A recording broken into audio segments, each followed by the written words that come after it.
Thanks everyone for coming back. During our next session, we will hear from 3 of the New York Times' most daring reporters who spent the first months of the breakout of COVID-19 in China before they were forced by the regime to leave together with all foreign reporters in March of 2020. One of Israel's most renowned reporters, Nadav Eyal, spoke to them to hear about their trials and tribulations covering developments from a distance. Vivian Wang writes primarily about Hong Kong and the relationship with the Chinese government. Previously, she covered New York state politics for the Metro desk. Amy Chin, herself a citizen of China, writes about Taiwan, covers the intersection of politics, culture, and society in China. She has covered its global soft power campaign, the emergence of its vast censorship apparatus, and how its people cope under such controlling conditions.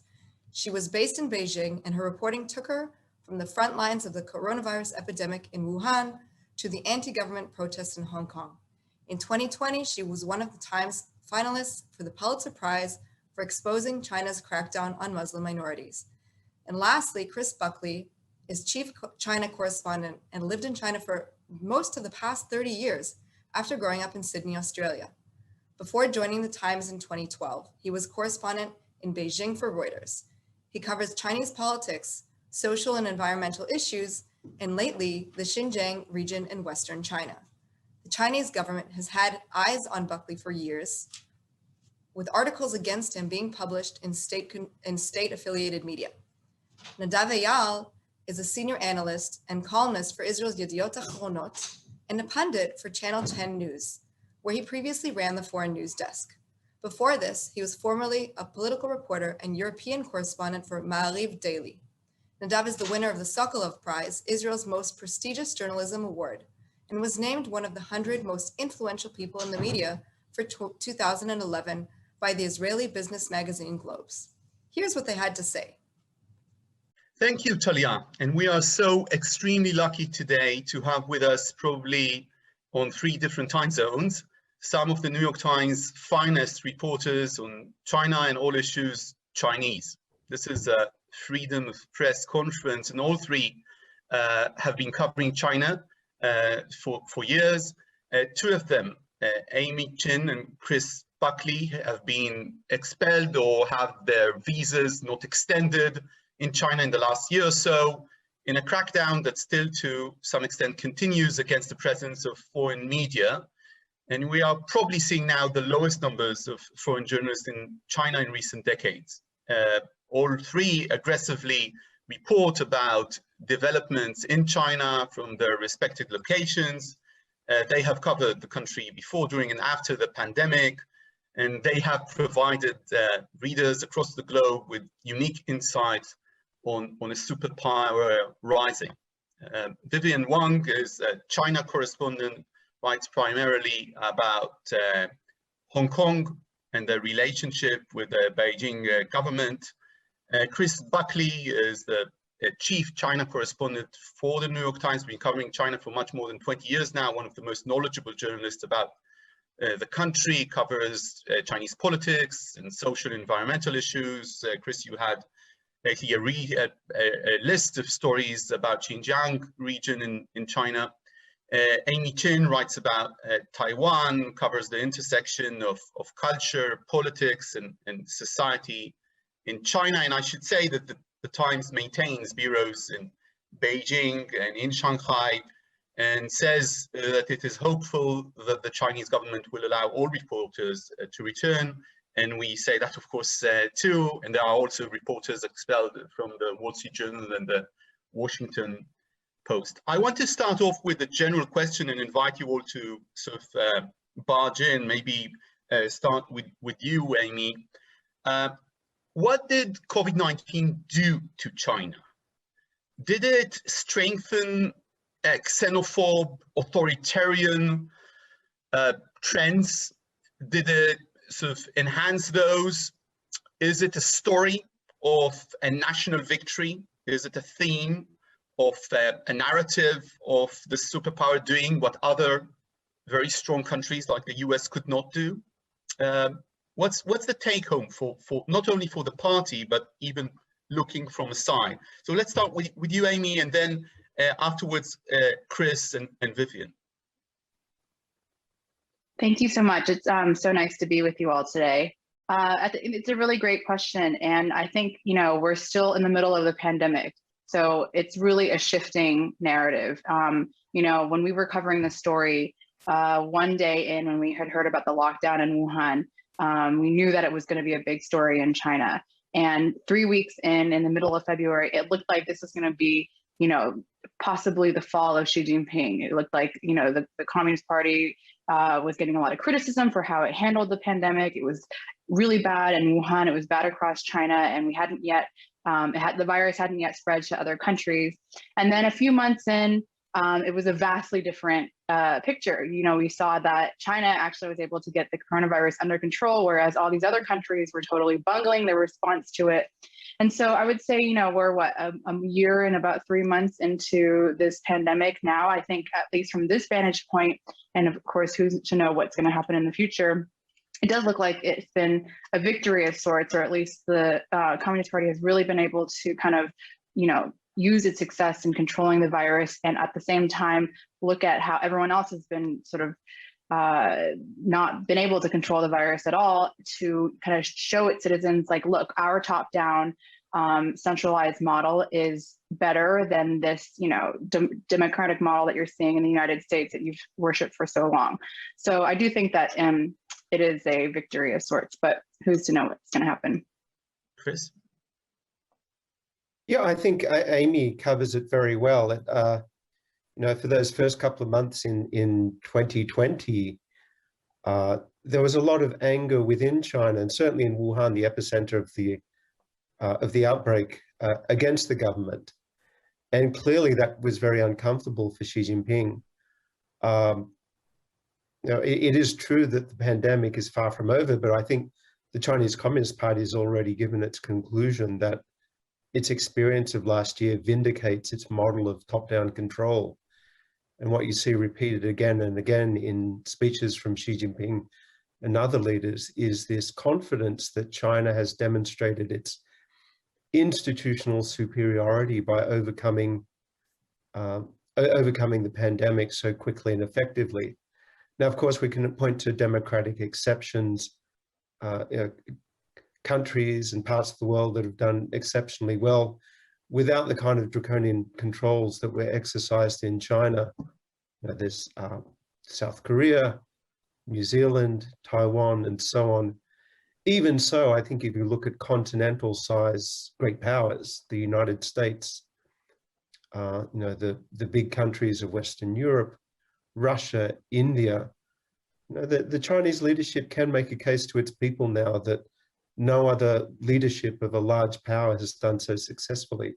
So that's a message that has continuing, I do think it does have a lot of pulling power for Chinese people at the moment. Vivian? I would definitely echo everything that Amy and Chris said.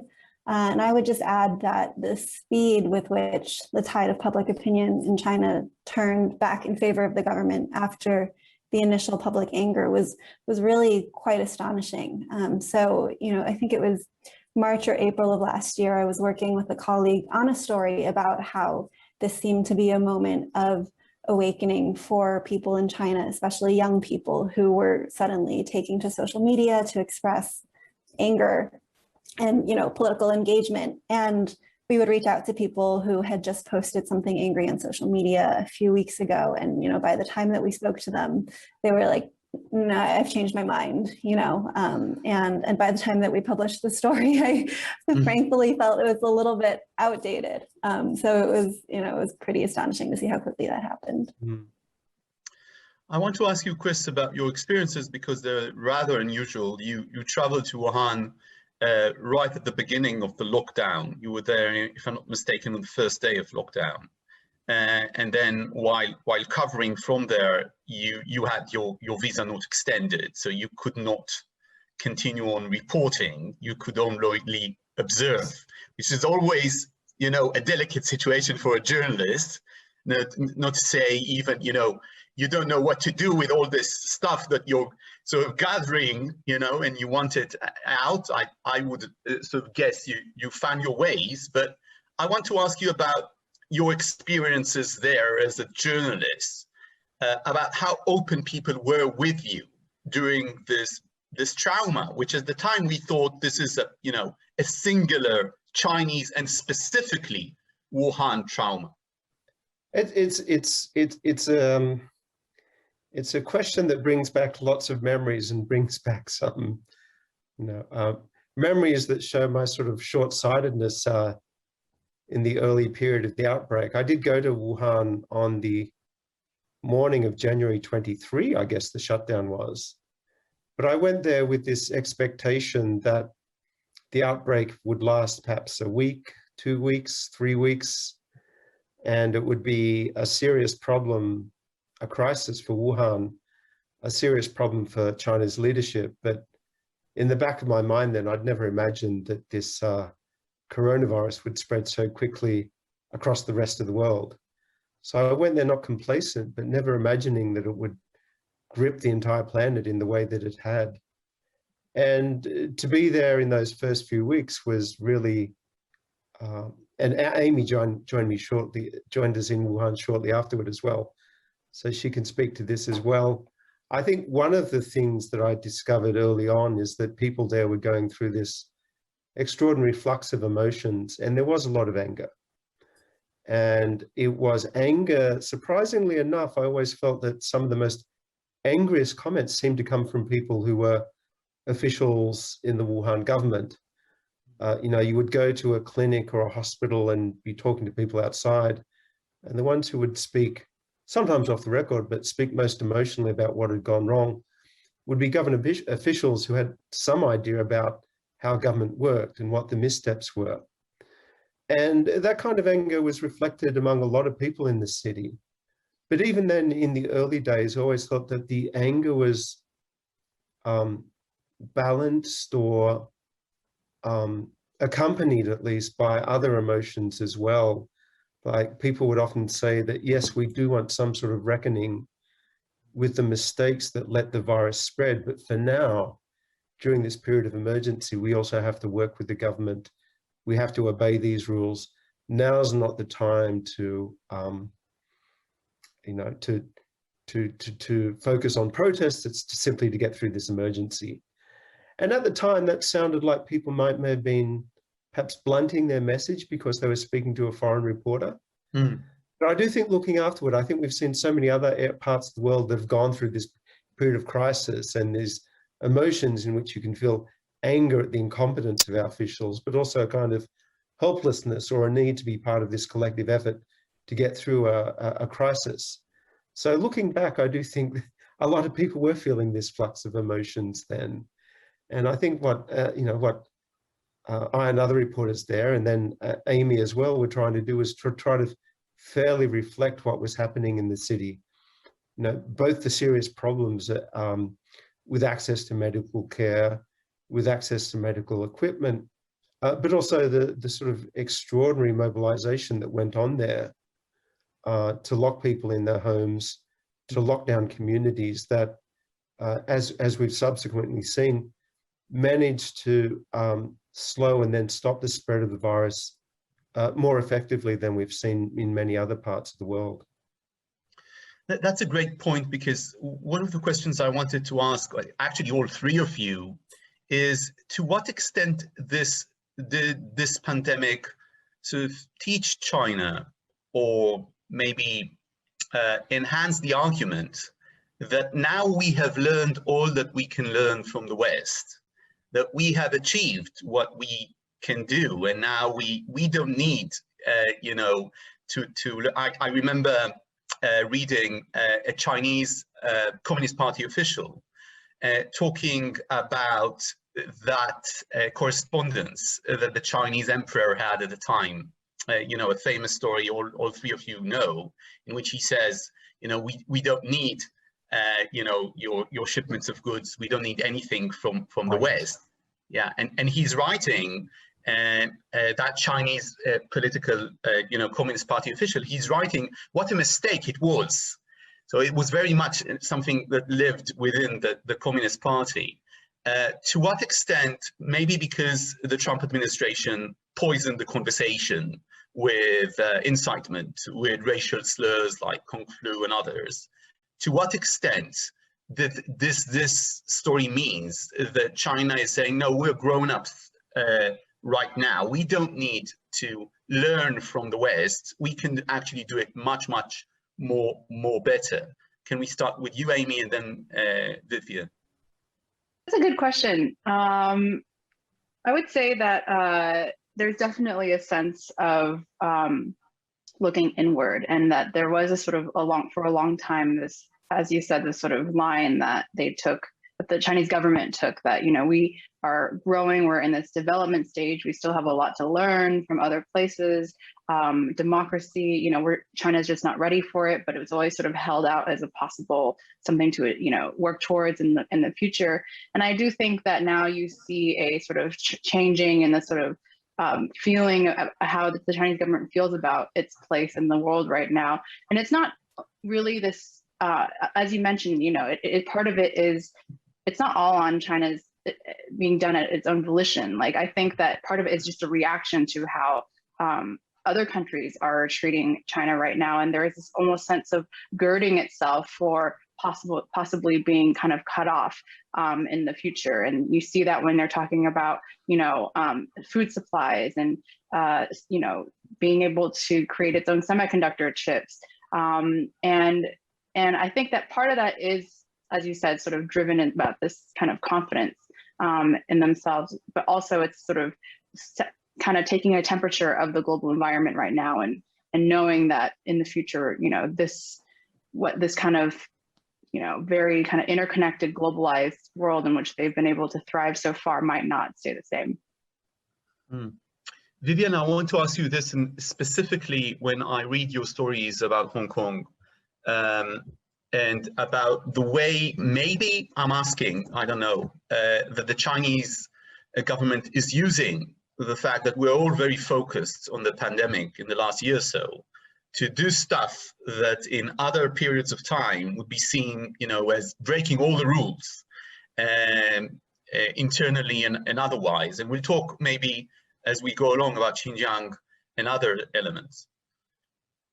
Yeah, it's an interesting question. I think it's not settled. I think Chris and I have discussed recently as well the question of what you see the Chinese government doing to Hong Kong, whether it's a reflection of, you know, a distracted global environment, China's success coming out of the pandemic, or whether this is something that would have happened sort of regardless of the context of the coronavirus pandemic. So I think it's difficult to say in that sense, but, you know, in general, we can definitely see that the Chinese government is feeling very confident. It, specifically in the context of Hong Kong, is explicitly attacking this idea of Hong Kong's British and Western identity and background, and saying that that's something that we need to teach Hong Kong to discard, or at least stop clinging to so much, and really start recognizing the rise of China and how much we as a country, China, have to offer to Hong Kong for its future development. Maybe because Hong Kong is seen as a possible model of a Chinese democracy, thus attacking the foundational kind of argument of the party that this is the only way to go, right? Their way.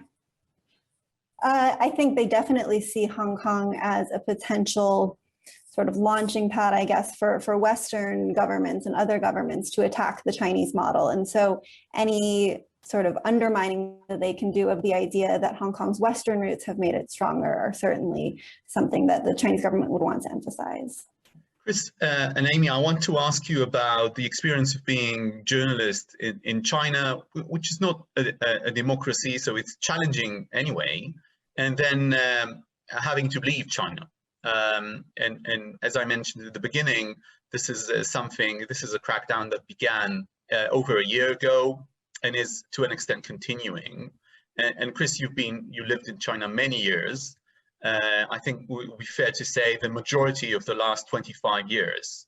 And could you tell me, first of all, about how it came about? Do you think that the Chinese are using Western media as signals, or is it about reporting, or is it both? So just to be a little clearer, you mean is the expulsion or forced departure of journalists a signal to the rest of the world, or? Is it a way, we know that it came sort of as a response for the Trump administration doing all kinds of stuff, or this is how the Chinese sort of presented it. And what I'm asking is this something that is being used as a coin by the Chinese government, you know, hurting Western media? Or is it because the stuff you are uncovering, I'm looking at your recent stories about Xinjiang, is so hurtful to the government that they need to expel you guys. They don't want good journalists in the country to begin with. Yes, I do think, you know, as you were saying, the mass expulsion of American journalists was, at least outwardly, prompted by the visa restrictions the Trump administration imposed on Chinese state-run news outlets. So there was a bit of a tit for tat going there. And Amy, I'm afraid to say, was part of that. I officially was not, in that I'm an Australian national, and so I wasn't caught in that particular net. Nonetheless, I did have to leave China last year after leaving Wuhan and doing quarantine for 3 weeks in Beijing. And I think you're probably right in sort of moving toward the explanation that part of what we've seen here is not simply the Chinese government responding simply to the Trump administration's restrictions on Chinese journalists, but also using this as an opportunity to signal its unhappiness with the direction of coverage of China and its belief that China is being unfairly represented in news reports. And, you know, I think part of the background here is that, you know, I was in China for, you know, a good 20 years or more. Amy has spent a long time there as well. I know that Vivian is very committed to spending a long time there as well. You develop a relationship with the place, with friendships there. You develop a commitment to the story. You develop a love of many aspects of China as well. And, you know, so I never stayed in China for that long out of pure unhappiness with being there. It was a great privilege to be a journalist there, I've always thought.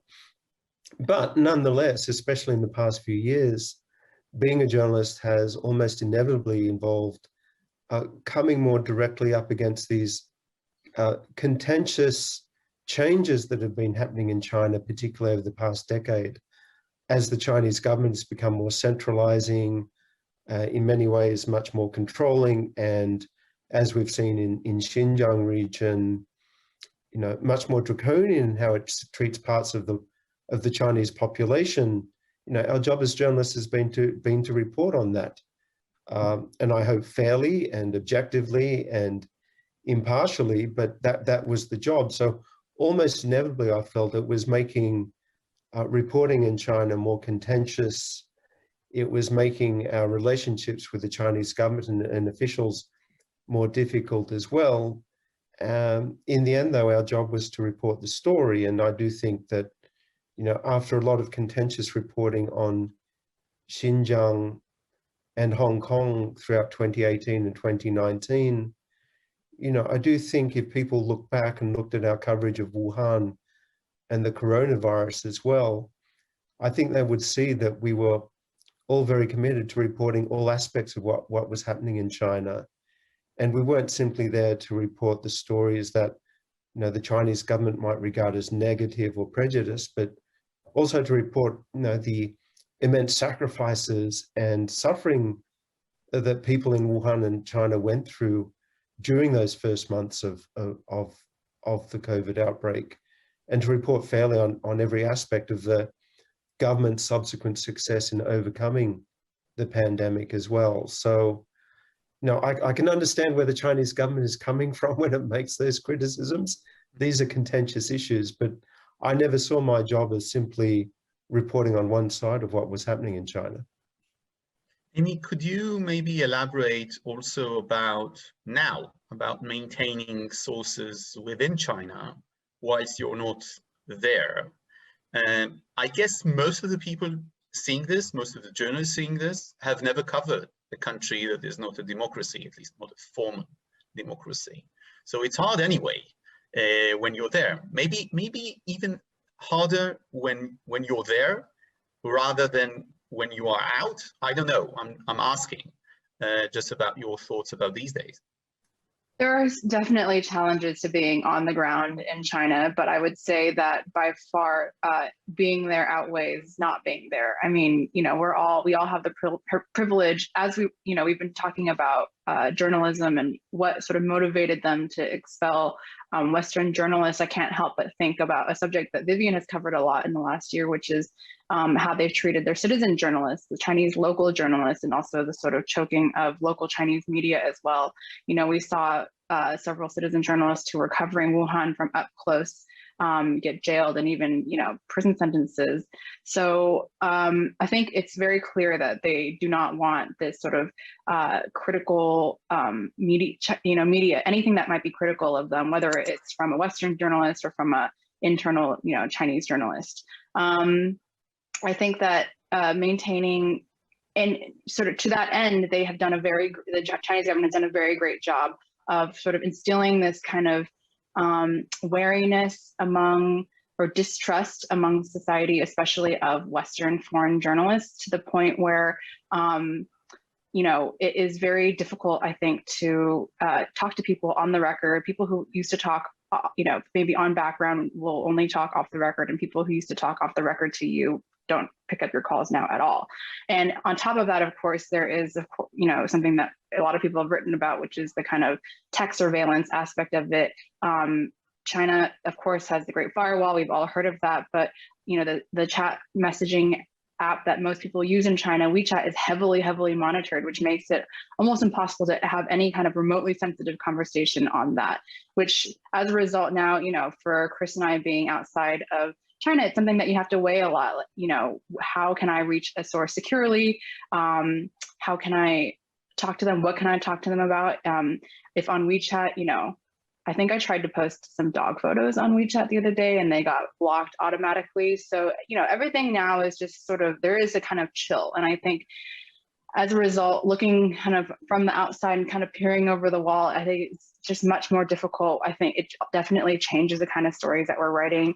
We'll probably see more stories on propaganda and the kind of things that we see more rather than stories that we kind of hear on the ground. And, those kind of conversations that you just have with people as you're interacting with them every day. And also a lot of kind of off the record conversations that you're having with people, I think those went a long way towards helping us understand what was happening on the ground. And I definitely think, having not been in China now for almost exactly a year, I can feel that unfortunately every day we are sort of losing touch with what's happening on the ground. And I think that's quite unfortunate. I want to ask you, Vivian, exactly about these things on the ground, because when we look at the story of this year or so, it's of course the pandemic, and the source is of course in China, in Wuhan.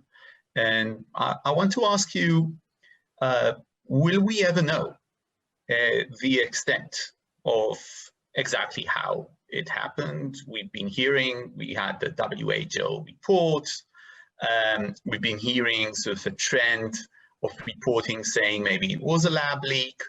And of course, even the numbers of the people who died, will we ever know? Or did the party become so sophisticated that there's absolutely no chance? We'll toil for that. You guys will toil for that, but we won't get there. I would definitely be hesitant to say, yes, we'll know one day, or no, we'll never know one day. I feel like it's kind of an impossible question. But, of course, that is a question that we discussed a lot. We discussed with our editors a lot, especially sort of, around mid last year as Wuhan started to open back up, was the question of, is it possible to measure what exactly happened here and the toll of what happened in Wuhan? And Chinese media and Western media alike have tried so many ways to try to figure this out, right?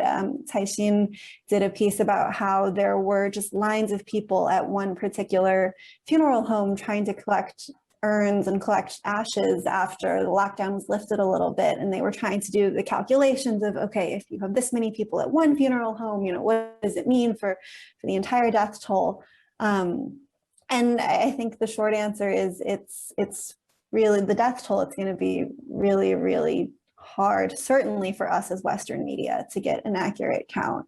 And, you know, that's even setting aside the question of the origins of the virus itself, which of course, you know, the entire scientific community is debating. So I don't feel especially qualified to weigh in on that. But I guess the short answer to your question is I have no idea. Okay, so I'm going to push a bit with that, Amy. You know, we don't know what we don't know, but in the end, this goes into really when you report on authoritarian governments and you give an impression of knowledge or of a picture, while sometimes the most important things you have no idea about. So it's only what you've been seen, or I don't want to say allowed to see, because this is, I'm talking with people from the New York Times, and you've been covering and saying things in recent months that are definitely not something that the Chinese government would want us to see. But to what extent do we actually know stuff about China that we can say with certainty about this pandemic? For instance, that it succeeded. So sometimes I need to tell my viewers or my readers, look, even if they are hiding, you know, 10 times the number of deaths, 100 times the number of deaths, 1,000 times the number of deaths, it's still a huge success if you're measuring it, you know, vis-a-vis the United States, for instance. So I'd like to hear your thoughts as someone who's been in the ground in Wuhan about that. It's a good question. I mean, I think there's no question that there is a lot that we don't know. And we know that just because, you know, when Chris was talking about his experience having gone into Wuhan early on, I was there, I think, also in the first or second week of the lockdown. And it was an incredible time to report because normally on a lot of these trips, you have a lot of government minders following you around. But in this case, I think because they were in a little bit of disarray because of what was happening, it was free. And also, I mean, as far as I know, it was free. And also, you know, when we were talking to people, people were so angry that they were very willing to talk in a way that a few weeks later, right, they all kind of clammed up. We have heard of, you know, we know of Chinese journalists who did a lot of incredible reporting. Some of that came out, but I think most of it, I think one editor at a prominent Chinese magazine said they were only able to publish something like 30% of what they reported because what they reported was so sensitive. So there's no question that some stuff will come out later. Whether or not, you know, what we're saying is completely, you know, these conclusions that we're coming to based on the kind of what we know is just the tip of the iceberg. I don't know if it's completely wrong. And I think that, you know, we are pretty upfront about what we don't know. Though I don't think that it'll come out later. I don't know. I have no idea what will happen, you know, in the future. And if maybe, you know, they'll come out with some report that said like an alien started the virus and, you know, that'll just completely upend everything. Of course, we don't know what we don't know, but I think we know a lot about the Chinese Communist Party. It's been around for more than 100 years or so. Oh, 100 years this year. We know that it has a tendency to hide, even if the story might be beneficial for them, if they sort of were more kind of open and told us, kind of explain their whole point of view on things, maybe that, you know, you can understand where they're coming from, that would probably be in their favor. But their instinct is just to cover up and to hide. And I think that that is something that, you know, beyond just the pandemic, like we know the sort of how the kind of government bureaucracy works and how it sort of evolved over time. And we can bring that sort of analysis to a situation like this to come away with some tentative, maybe not completely, you know, firm conclusions. Yeah, Chris, I think it's a relevant question for you specifically because you published lately a story that rarely comes out of China, of documents talking about the internment camps in Xinjiang, and they showed, you know, how secrecy and how spying measures are being used, and they also risen the questions about the numbers of people that are being kept in those camps. So that's an example of a story that usually doesn't come out of China. Yeah, I don't particularly want to dwell on that particular story. It's just too sensitive in many respects to talk about that. I did want to say something in general, just building on what Amy and Vivian said, though, that relates to that story. which is that the Chinese government now is extremely powerful, in many ways very effective, but it's not omnipotent, and it's not always absolutely effective in realizing and achieving its intentions, including when it comes to censorship. So, partly reflected that's in that story, certainly reflected in a lot of the reporting that the New York Times and other news outlets have done on Xinjiang region and what's happening there. Now, a lot of that reporting has relied in large part on this patient, meticulous process of going through Chinese government documents and announcements, going through tender documents, going through company records, going through local government websites that inadvertently reveal useful information, and out of that building a picture, an understanding of what is happening and what in many ways the Chinese government doesn't want the world to understand. So, just back to that, what I just mentioned at the beginning, the Chinese government can be extremely powerful and very effective at suppressing information, but it's not omnipotent. And with any number of stories we're working on now, it's a process of patiently working through what we can find out and building up an understanding from that. And given that we can't be on the ground now, that takes more time, and there's certainly more limits to what we can understand. But now our job as journalists has never been to say we give up and throw up our hands. It's always to try to find another way into a story. And if another way doesn't work, then you find another way into it. And I think that process is, that practice is becoming more important, certainly to us journalists working on China from outside China, but even for the journalists who remain on the ground there, it seems to be becoming more and more important. Vivian, I want to ask you about the sense of the ordinary, if there is an ordinary Chinese citizen.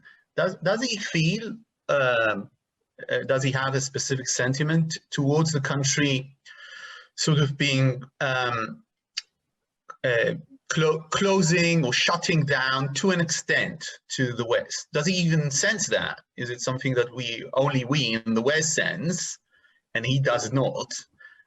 Is it something that lives, within middle classes in Beijing or in Shanghai, or is it something that is completely right now on the outskirts of conversation? It doesn't really, it doesn't matter right now, and something that Western media deals with, but for mostly even middle-class Chinese would not. I think when it comes to the question of, has China learned all it can learn and needs to learn from the West? Should China be more proud of and excited about turning inward? Generally speaking, I don't think it's something that's necessarily confined to elites or confined to, China's megacities. We've done a lot of reporting as a paper, and media in general has done a lot of reporting about sort of how nationalistic this generation of younger Chinese citizens is compared to previous generations. And I think that's true. I think there's so much pride in how far China has come in the previous few decades and in recent years in how it's handled the pandemic, as we've discussed today.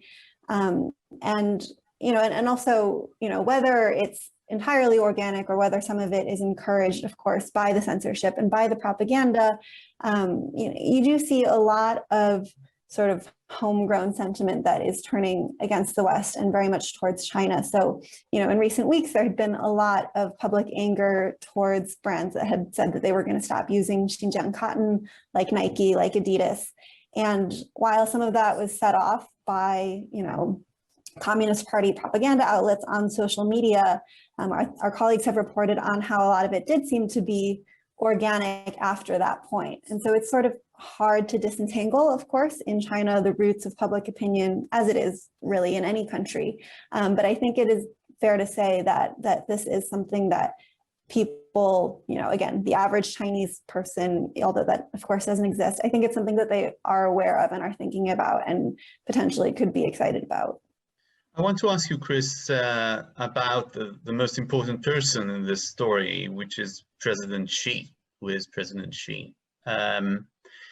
to what extent what we are seeing is the party creating Xi, or Xi recreating the party, recreating those ideas? We know that how the Chinese Communist Party moved away from personality cults after Mao, and it was very worried about being too focused on one person. And now after the pandemic, it seems like he has qualified himself to an extent. Would that be a fair judgment? Is he recreating the party, or he is what the party wanted? Sometimes I hear from Chinese friends, you got it all wrong in the West. You present it as though Xi is, changing the party. No. Xi is the plan of the party. So where are you on that? I'm going to be a coward and say I fall between the two answers. And let me explain why. This question about, this chicken and egg question about whether Xi Jinping is shaping history or whether he is a puppet of or a product of broader historical forces is one that historians are going to be debating 100 years from now. What I would say is that I do tend to think that it's probably a combination of those two factors, that the broader changes happening in China and the broader problems accumulating in China before Xi Jinping came to power created an opening, a shape for a particular type of leader, and he has in many ways fit that shape. But at the same time, the kinds of changes, the intensity of changes, the intensity of ideological and political change that he's brought in, I think has also gone beyond what people would have expected if this was simply a process of a leader coming into power and filling a particular chair that had already been designated. I do remember, back when Xi Jinping came to power in November 2012, when he was appointed Communist Party General Secretary, I went to a meeting in Beijing. I think it was the day after the announcement. This meeting of retired officials and academics and journalists, generally politically liberal leaning, but not all of them, talking about the prospects for China under a new leadership. And I would say in that room at the time, there was a general feeling that Xi Jinping was going to be a more centralizing leader, a leader who felt he had to deal with the accumulating problems in China, particularly corruption and government mismanagement and dysfunction, but not a leader necessarily who was going to be of a strong ideological cast. And I think that was there were a lot of Westerners and certainly Americans who had that view as well. And it's a view that many Chinese people, certainly people in Beijing, shared as well. So it wasn't completely a figment of the Western imagination, those expectations for Xi. But I think what we've seen then is a leader who feels that he has to reinstill in China Communist Party values or traditionalist values that seem to be falling out of favor in the previous decades. And he's a leader who's acted on that imperative with extraordinary resolve and intensity. And that's why I think in part we've seen these extraordinary changes in Xinjiang, in Hong Kong, and also in mainland China itself. Now, where that comes from, how much of it is due to the individual, how much of it is due to larger political forces, I think in each case you can begin to disentangle a different balance between the two.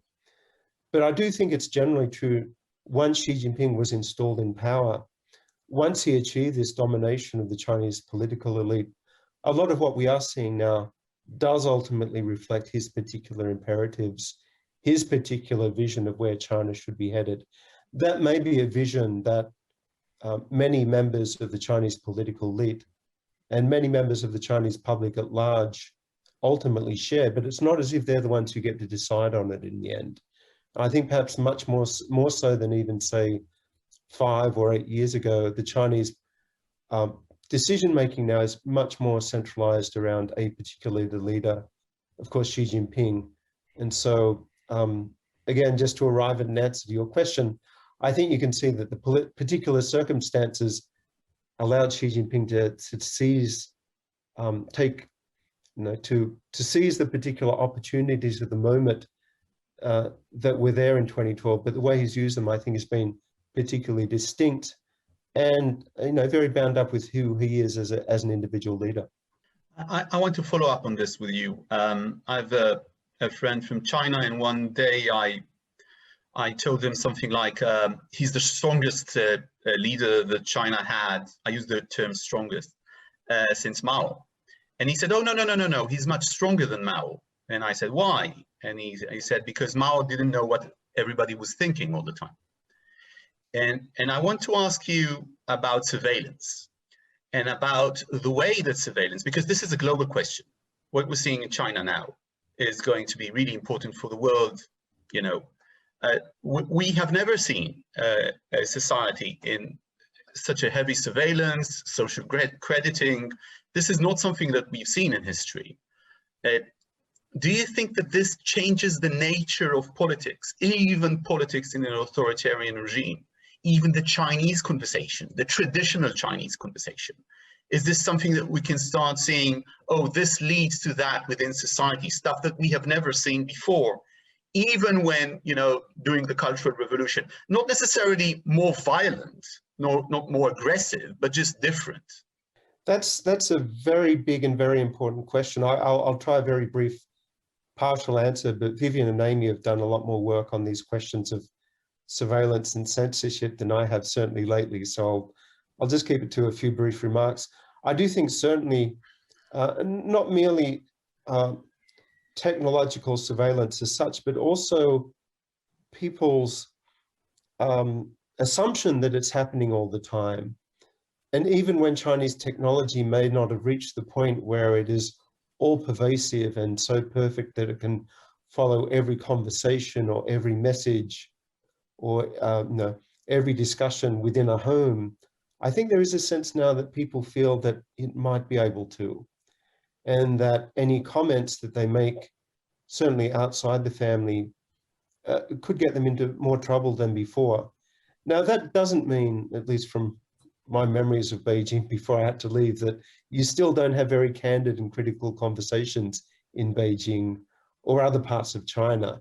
One of the reasons why we all miss China, being in China so much, is that even now, even under this kind of surveillance that you're talking about, you still can have those very candid and heartfelt conversations with people who are not necessarily going to be entirely critical of the government, but are going to give their, their sincere view of where things stand and where things should be going. So yeah, I do think it is changing the equation of power in important ways, as you suggest. Ultimately, the Chinese government, like any government, cannot survive enduringly simply on surveillance and intimidation alone, though. So when there are these social issues that come up in China about equality, about equity, about rights, even now, even under Xi Jinping's power, at its very zenith in many ways, there are still people who will speak out. And I think Amy and Vivian could probably speak to that more. Vivian? I think what I would be most qualified to speak on would be what I've been seeing here in Hong Kong over the past few months. And what Chris mentioned about self-censorship and maybe even overestimating the abilities of the surveillance apparatus have become really apparent here in recent months. Of course, with the national security law that was imposed last June, it's very vague, it's very sweeping. So there is potential for it to authorize all kinds of surveillance, all kinds of indictments of people for offenses that we may not even know are offenses. But I think there is also an awareness, a sort of, sheepish or reluctant awareness among a lot of Hong Kongers that the self-censorship that they are imposing upon themselves does go beyond what might necessarily be required by the law. And you see people making their own risk judgments, their own risk calculuses every day about what they're willing to say to me, about what they're willing to say to each other. And everybody arrives at a different conclusion, of course. But, I've had people say things to me that I think could potentially be quite risky for them, and they're happy for that to be on the record, and that surprises me. And then I've had people who say things that to me seem quite safe, and really non-political, and they're not willing to have anything attached to their name with that. And so I think that people are self-censoring for sure, and they are aware of doing that. But, at this point, the security law has been in place for I can't do the math, but, a little less than a year, not a very long time. And so I think they're still trying to figure out the red lines. And I've heard people who have had experience both here in Hong Kong and in the mainland say that they actually think that the self-censorship climate is much worse here than in the mainland right now in some ways, because people in the mainland have at least learned to live under that paradigm, whereas here in Hong Kong, it's so new and jarring for many people. Amy? Yeah, I would agree. I think that, in China, we do see that people have been living under some form of surveillance. Of course, it's intensifying now for a long time. And we constantly see this sort of cat and mouse game of people trying to kind of outsmart the censors, which is really just a testament to how clever most Maybe I should explain to people who are not familiar, Amy, how it works. Mm-hmm. So, for instance, Okay. on WeChat, if you have a conversation with a friend and you mention a word which is not one of the words that you can use, okay, or it's on a blacklist, the word will disappear, the message will disappear. It's not necessary that someone will knock on your door or give you a phone call or anything like that. It will just disappear. And it's simply not there. If you use the Chinese Google, so to speak, to search for certain expressions, they won't be there. So this is a kind of one thing that will happen. And another thing would be that if they'll see, you doing that again and again and again, you might get some sort of a warning shot saying, so relax with that. And it can come to you from all kinds of places. These are the reports that I'm reading and the stories that I've been hearing from people living in China. I'm just saying this for our viewers because not everybody is as knowledgeable as you three about China. Please continue. Right, and the censorship apparatus has gotten very nuanced in ways. I was just talking about posting my dog photos. I used to be able to post them if I turned them upside down or maybe put a squiggle through them, but now you're getting those as well. So why at the same time, by the way? Why is that? Well, in that case, it was because a caption mentioned Taiwan. So because I'm in Taiwan. So, but for different sorts of, it's just, it's become much more sophisticated in how it can read text, and even if it's in a PDF or a photo, how it can read text, even if it's turned upside down. But I also have to say that, a lot of people have heard about China's censorship and surveillance before. Some of it is probably more the stuff of sci-fi novels than actual reality. For example, the social credit system, I think a lot have been made about that, but I don't think it's sort of borne out on the ground in that way. But yeah, generally, what sort of led to this discussion is you originally brought up this question of, does this make Xi a stronger leader than Mao? I think it's a really interesting, fun intellectual exercise. Of course, it depends on how you define strength and whatnot. But I don't think Mao also had to deal with the internet and social media. It's difficult to imagine. On the night that Dr. Li Wenliang, the whistleblower that everyone has heard about in Wuhan, the night that he died, there was such an outpouring of anger against the government that night. It's difficult to imagine that happening in the time of Mao. So, also there's the question of, surveillance. One aspect of it is self-censorship, which I think is very real and intensifying in China and in Hong Kong, as Vivian was just saying. But what do you do with that information when you are surveilling? And on one hand, it really empowers local officials, local police to sort of go after their own constituents. But does that information necessarily make it up to, Xi Jinping sitting in Zhongnanhai in Beijing? I don't know. I mean, it depends on who sort of he has around him. And I think we can sort of go on forever, as we were talking about earlier, about kind of the black box of Chinese elite politics, but it's not completely clear that, that this surveillance is necessarily kind of coming up to him in this sort of democratic way where he's able to kind of cast this like eye of Mordor, view around China and know exactly what's going on at any minute.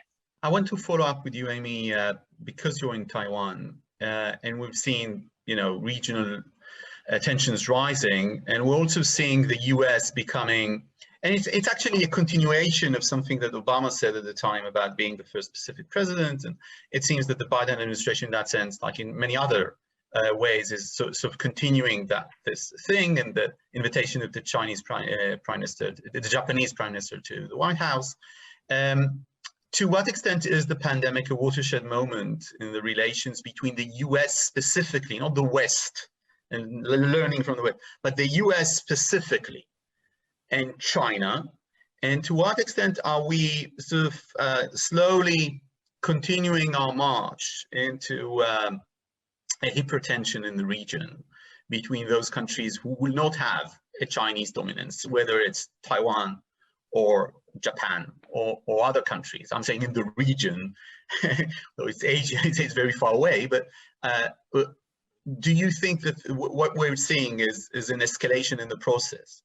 I think it's a really interesting time right now because, of course, under the Trump administration and under Xi Jinping over the last few years, we've seen this ratcheting up of tensions between US, China in a way that a lot of people were asking after Biden was elected, whether or not he would try to go back to a sort of more Obama era kind of, peace in a way, sort of with China. And what we've seen so far, we saw, the meeting between Chinese officials and American officials in Anchorage.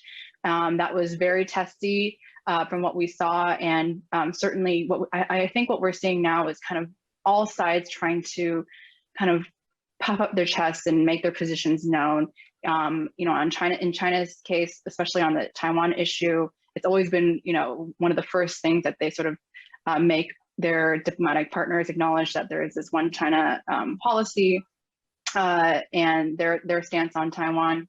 And for the US as well, Taiwan is front of mind too, in addition to many other issues. And so we've seen that the Biden administration has kind of continued more of the sort of more confrontational stance towards China, even if it's kind of toned back some of the more inflammatory rhetoric.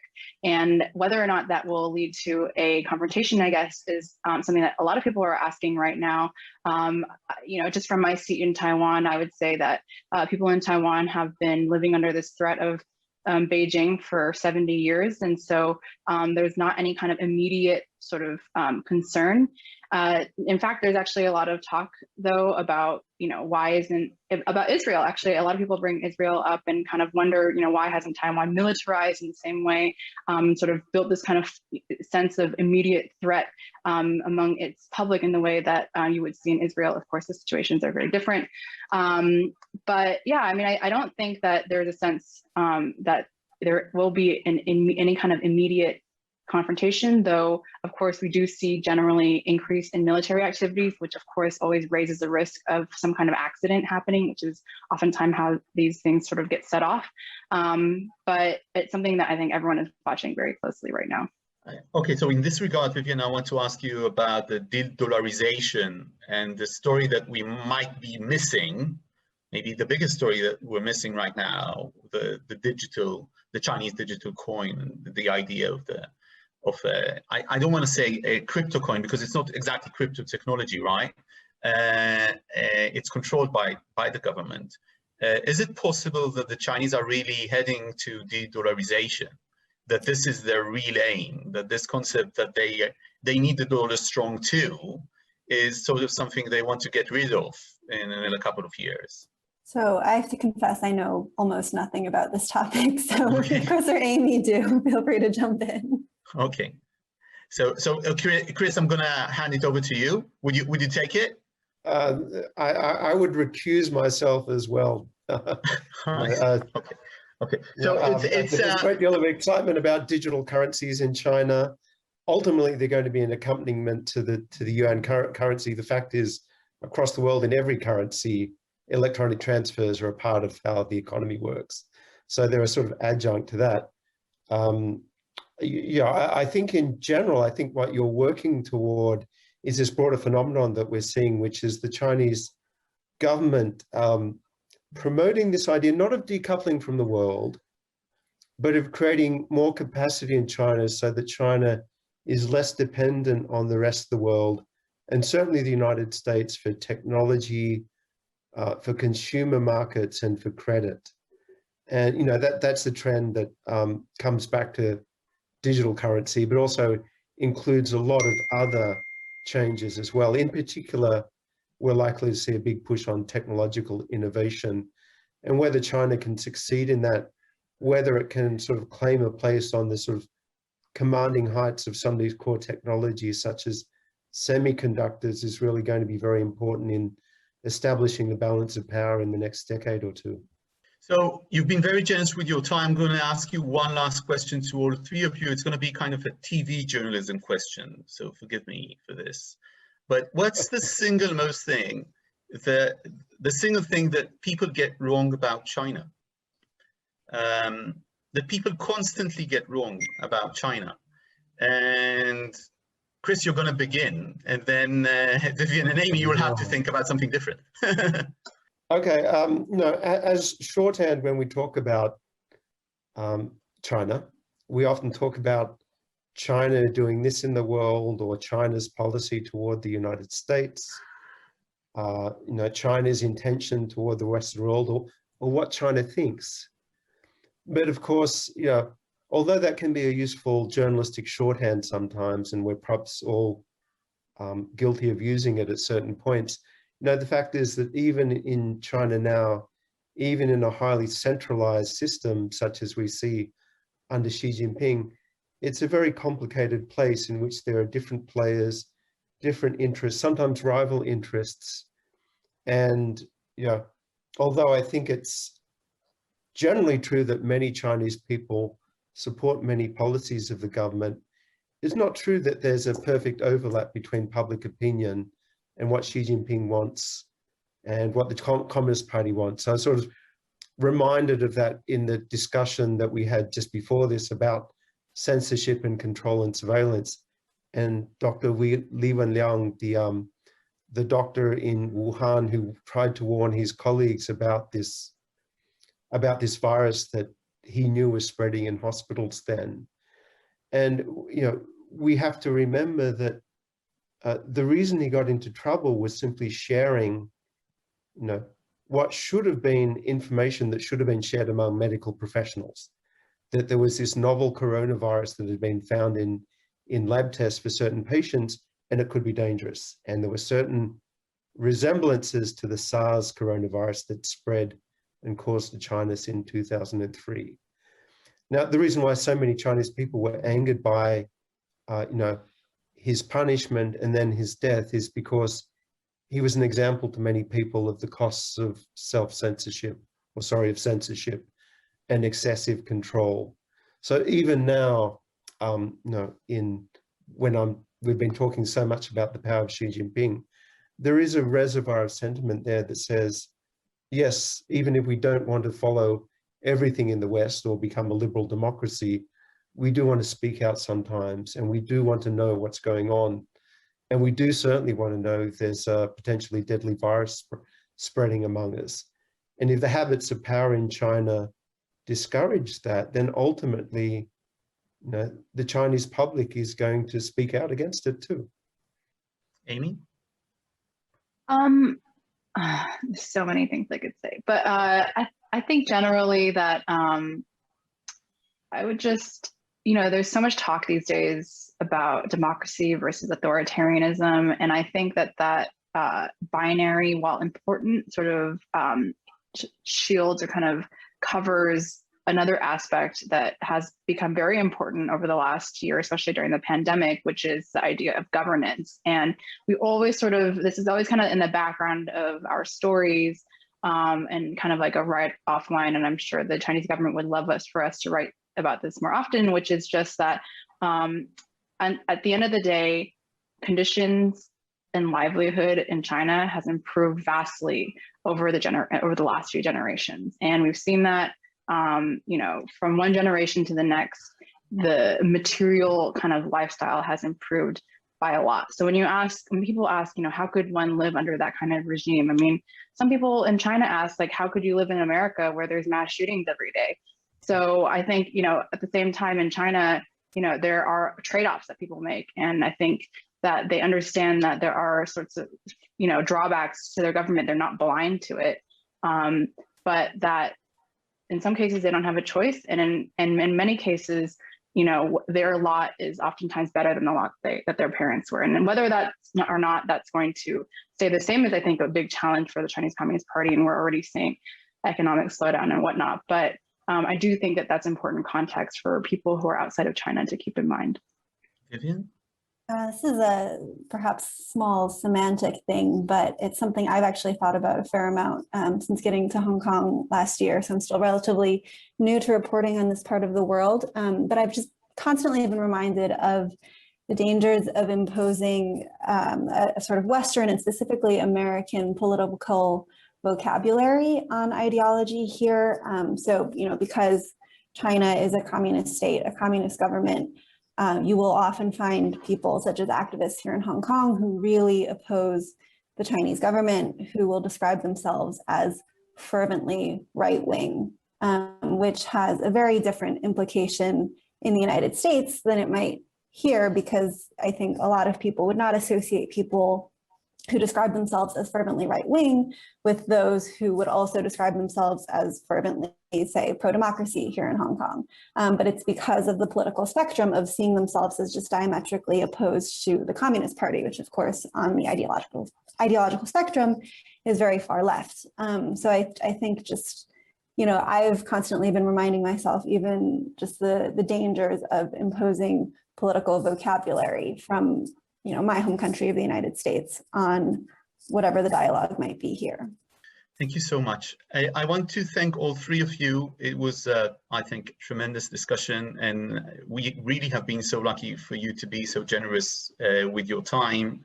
I'll be continuing to read all three of you as I do, and follow you on Twitter, as I also do. Amy Chin, Vivian Wang, Chris Buckley, wherever you are, I'm going to read the stuff that you're writing about China. Thank you so much for your time. Thank you. That was a pleasure. Thank you so much.